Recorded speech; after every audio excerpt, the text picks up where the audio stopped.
재밌는 교리교실.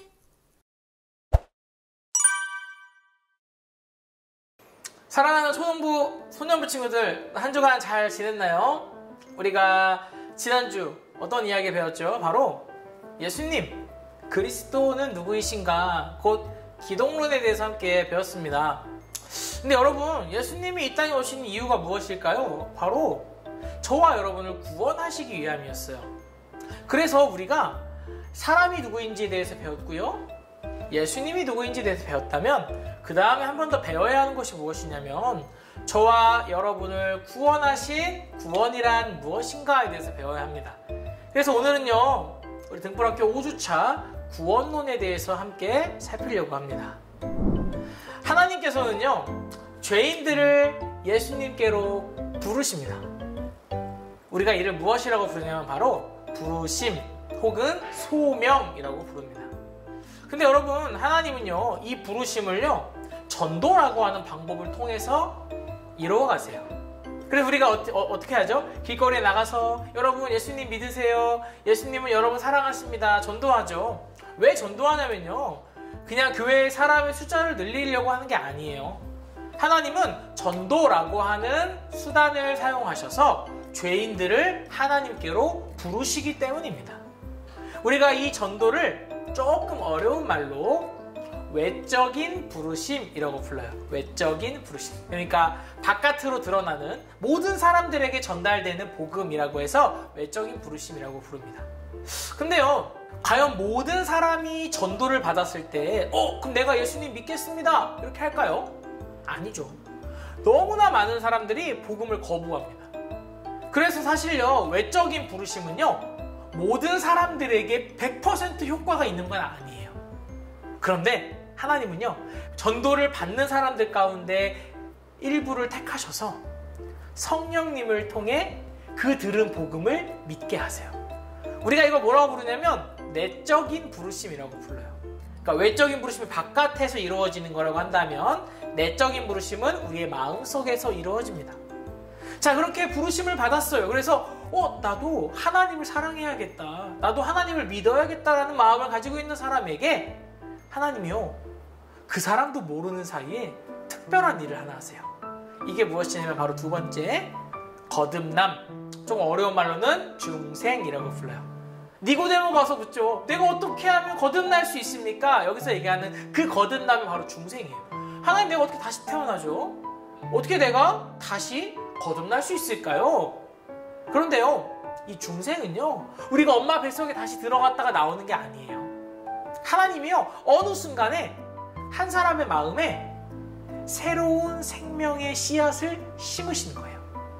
근데 이건 되게 재밌는 게요, 중생은 언제 일어났는지 우리가 알 수 없어요. 왜냐하면 이 중생은 100% 하나님만이 아시고 하나님이 하시는 일이기 때문입니다. 자, 그런데 비록 우리가 언제인지는 모르지만 우리의 마음속에 어느 순간 중생이 일어나게 돼요. 근데 우리가 이걸 깨닫게 됩니다. 어떻게 깨닫게 되죠? 말씀을 듣고 하나님의 사랑이 이렇게 크시구나, 예수님이 나를 위해 죽으셨구나. 우리 친구들 경험한 적이 있을 거예요.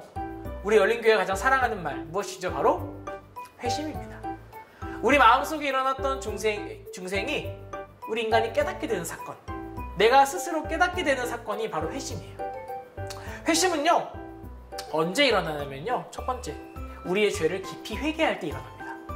하나님, 내 죄가 너무나 큽니다. 우리는 하나님을 미워했고 하나님을 사랑한 적이 없습니다. 우리의 죄를 회개하는 거예요. 나쁜 짓을 많이 해서 회개하는 게 아니라 하나님을 떠났던 우리의 지난 날을 회개하는 것이죠. 그리고 두 번째, 회개 후에 이제 어때요? 유일한 구원자이신 예수님을 믿을 때 회심이 일어나는 거예요. 그 예수님의 십자가가 나의 죄를 해결할 수 있는 유일한 방법이구나를 깨닫게 되는 거죠. 사랑하는 우리 초등부 소년부 친구 여러분, 우리가 이 믿음이 필요합니다. 우리가 죄인이라는 사실, 우리를 위하여 예수님이 십자가에 죽으셨다라는 이 사실이 우리 마음속에 믿어지는 거예요. 그게 무엇일까요? 바로 회심인 것이죠. 그렇게 회심한 사람은요, 이제 어때요? 하나님이 기뻐하시는 삶을 살아갑니다. 자, 우리가 이제 회심을 경험했어요. 이제 우리는 하나님 자녀로 거듭난 거예요. 자, 근데 그러한 하나님의 자녀들에게 하나님이 땅 내려주시는 선언이 있습니다. 바로 무엇이냐면 이 사람은 나 하나님을 봤을 때 죄인이 아니라 의로운 나의 자녀다라고 하나님이 여겨주시는 사건이 일어나요.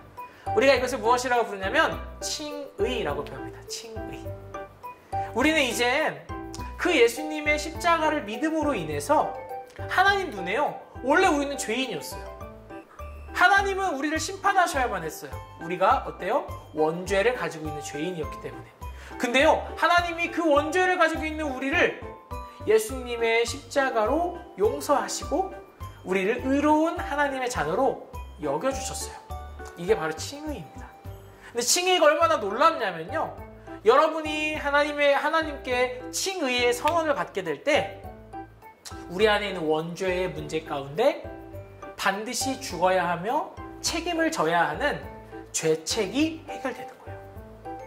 우리가 열린교회에서 뭐라고 배웠죠? 원죄에는 죄책과 오염이 있다 이렇게 배웠죠. 그 두 가지가 합쳐져서 원죄가 있는 거예요. 근데요, 칭의를 통해서 죄책이 사라지는 거예요. 이제 더 이상 우리는요, 죄로 인해서 책임을 질 일이 없는 것이죠. 왜냐하면 예수님이 우리 대신 모든 책임을 다 지셨기 때문에. 그렇게 칭의 받은 사람은요, 이제 죄의 문제가 해결되는 거예요. 그리고 어때요? 하나님 눈에 원수였던 우리가 이제는 사랑스러운 하나님의 아들, 하나님의 딸로 변하게 되는 것이죠. 여러분, 이 칭의는요, 오직 예수님의 의로만 가능한 거예요.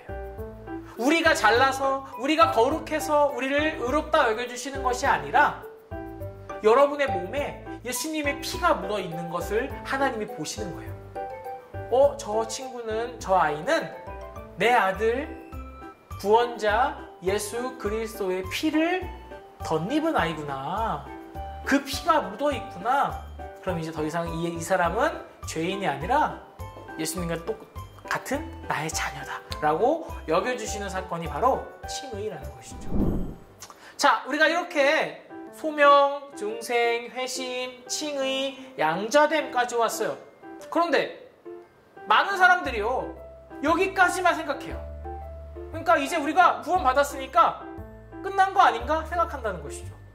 자, 근데 생각해봐요, 여러분 구원받았으니까 이제 어때요? 하늘나라로 다 올라갔나요? 우리 지금 하늘나라에 있나요? 아니죠. 여전히 이 땅에 남아 살게 됐어요. 우리가 분명히 구원받았는데요, 여전히 우리는 이 죄가 많은 세상에 살게 됐다는 것이죠. 그리고 어때요? 칭의를 받으면 마치 죄와 싸워서 100% 이길 것 같아요. 근데 어때요? 오늘도 우리는 죄에게 지는 것을 경험하게 된다는 거죠. 성경은 계속 뭐라고 얘기하냐면 구원받은 하나님의 자녀들은 거룩하게 살아가야 된다라고 얘기해요. 칭의로 구원받은 하나님의 자녀들에게 하나님이 주시는 또 다른 선물은 무엇이냐면 바로 성화입니다. 성화 무엇일까요? 날마다 예수님을 닮아가는 거룩한 사람으로 변해가는 거예요. 구원받은 하나님의 자녀들은요, 이제 어때요? 거룩을 향해서 움직이는 사람이 되어야 합니다. 하나님이 기뻐하시는 일들을 하고 하나님의 은혜를 구하고 하나님이 원하시는 삶을 살아내는 거예요. 어때요? 칭의를 통해서 죄책이 해결됐다면요, 성화를 통해서는 남아있는 오염이 조금씩 사라지는 거예요.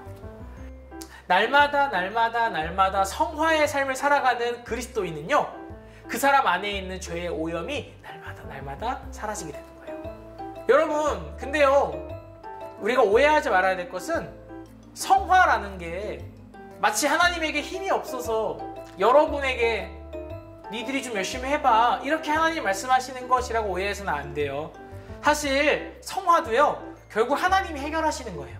근데 너무나 감사한 게 뭐냐면 우리가 하나님 앞에서 거룩하게 살고자 하고 하나님을 기뻐하는 그 일이 하나님께서 우리를 보실 때 그걸 너무 기쁘게 여겨주신다는 거예요. 그러니까 그게 필요한 건 아니지만 하나님이 그거를 너무나 귀하게 여겨주신다는 것이죠.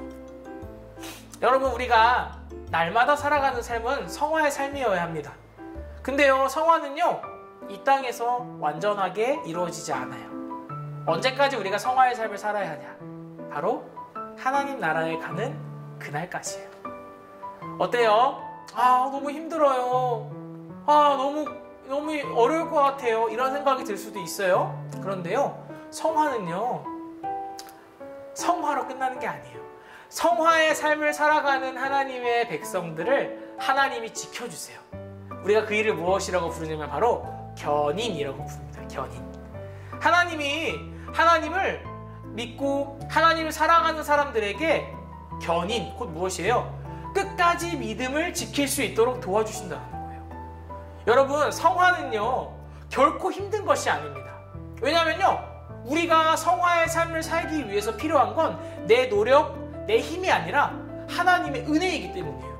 우리가 그 은혜를 힘입어서 거룩히 살아가고자 할 때 하나님이 우리를 그렇게 살 수 있도록 지켜주신다라는 것입니다.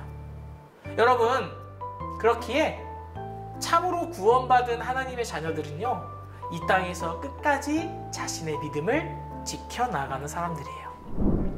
우리가 이번 단원을 정리했으면 좋겠습니다. 구원이라고 했을 때 구원은요, 사실 전부 하나님의 일이에요. 하나님이 여러분 안에서 하나님의 구원을 이루어 가세요. 그 안에 내 노력, 내 힘, 내 능력, 내 행위, 이런 것들이 들어갈 구멍은 없습니다.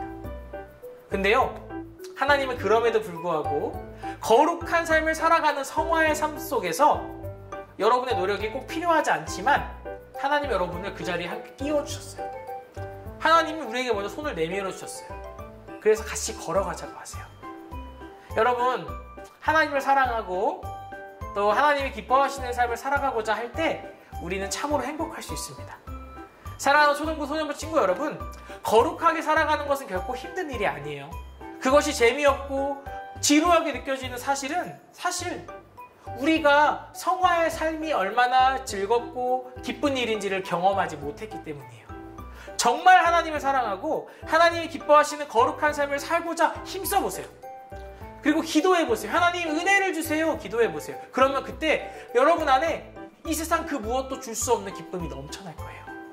그리고 그 안에서 거룩하게 살아가고 죄와 맞서 싸우기 위해서 힘써보세요. 그러면 여러분, 그 성화의 길이 가장 행복하고 즐거운 길이라는 사실을 깨닫게 될 것입니다. 이번 한 주가 우리 친구들 건강하게 한 주를 보내고 무엇보다 거룩한 성화를 위해서 열심을 가지고 살아가는 우리 사랑하는 초등부, 소년부 친구들이 되기를 소원합니다. 우리 한 주간 잘 지내고 다음 주에 만나도록 해요. 그러면 안녕!